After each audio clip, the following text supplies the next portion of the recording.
Microphone on, microphone on. All right, good night, y'all. So I'm going to read this to you. I'm going to be dropping one every Saturday. Yeah, it's going to be a part of a story.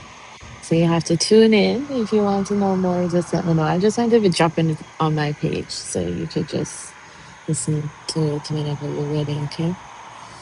So remember, I dreamt you before I met you.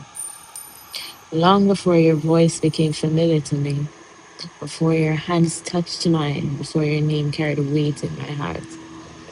You appeared in a dream, not as a stranger, but as someone whose past would one day intertwine with mine. In that dream, I told you something I could not fully understand at the time. I am the one who will decide on your life.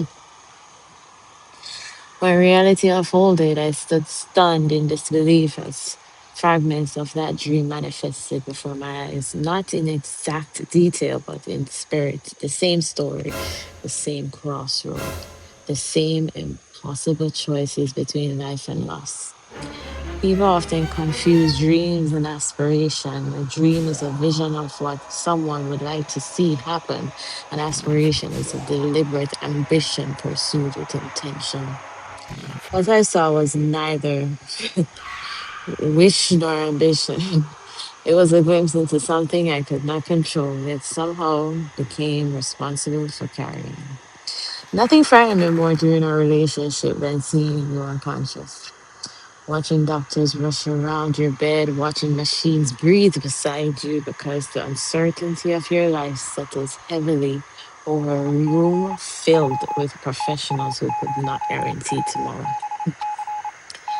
I spoke with a hospital chaplain. During those dark hours, I made bargains with God, not only. I've made bargains with God that only heaven could hear. Oh my gosh. I often, I offer prayers, sacrifices, promises, and pieces of myself. The chaplain looked at me and said, "Your heart is pure. Let's just hope when he waits, he feels the same. You deserve the same effort and resilience in a husband." At the time, I held on to those words like a lifeline. When I returned to your room, I watched your unconscious body fight for itself. You were pulling against a tube in your throat. Five female nurses, three male nurses, and two security officers struggled to restrain you because you had already broken through the restraints designed to hold. Even while absent physically, I never truly left. For 42 hours of those first 72 hours, I checked on you every hour because I understood something few people do. There are those who hate that they love me, and there are those who love that they hate me. I refuse to gamble with your life. I left only to make sure we could survive financially. The bills were still existing. Well, the bills still exist, of course. Responsibilities remained. I already had income and I carried a burden because I wish that love sometimes means stepping away temporarily to preserve what remains. I made sure your mother was the last person to see while you were unconscious. Not out of pride, out of faith. We prayed over you together. She told you she loved you. I believed God had granted me the favor of witnessing a miracle. Then you woke. Wednesday, 1 o'clock, at 11 minutes in the afternoon.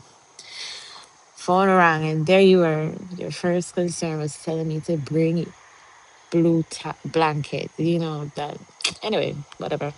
The same blanket carrying my scent. Yes, I love my little blue blanket. Leave it alone.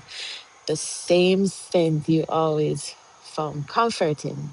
You always found peace in my presence. And the hygiene products and the little things that reminded you of me. I laughed. It was corny. It was adorable. It was you. Whatever. Next 72 hours became another battle, not for your life, this time for your freedom. I argued with doctors. I advocated relentlessly, navigated system, and fought for your discharge. Every debt had been paid. Every obstacle challenged, every opportunity is pursued. My persistence and intelligence opened doors that many thought would remain closed. And eventually, they released you. Another chance, another beginning, another opportunity gifted by God Himself. But sometimes I wonder if God saw how invested I was in keeping you here, how willing I was to sacrifice, how fiercely I chose you. Perhaps He became jealous of the space you occupied in my heart because what followed became one of the greatest heartbreaks of my life.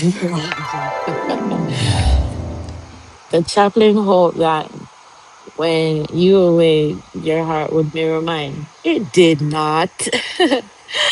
God granted us another chance, and I embraced it with open arms. I saw possibility in your destiny. I saw purpose in your life. I saw a future worth fighting for. And when heaven placed that choice before me, I chose you. Not because it was easy, not because it was safe, not because I was guaranteed. I chose you because of demand sacrifice. I chose you because faith requires actions. I chose you because I believed what I had seen before the world ever introduced it.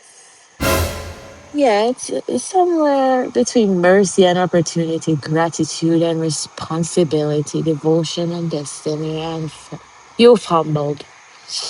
Yeah, you fumbled. Not merely in my eyes, but in the sight of God who witnessed every prayer, every tear, every sleepless night, every sacrifice, every plea spoken over your life. Boy, betrayal was not that you failed me. The betrayal was that you failed the gift. You feel the opportunity. You feel the grace that stood before you, wearing flesh and calling your name. So, despite the hurt, despite the disbelief, despite the wounds left behind, I couldn't deny what is true. I loved you. I sacrificed for you. I prayed for you. I fought for you.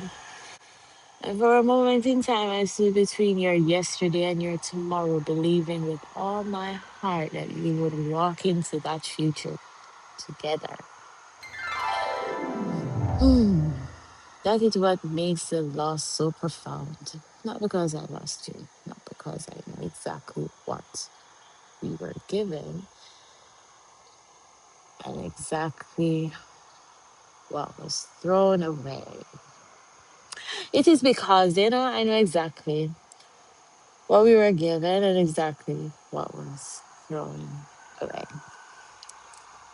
Oh boy. There you go. Listen it again.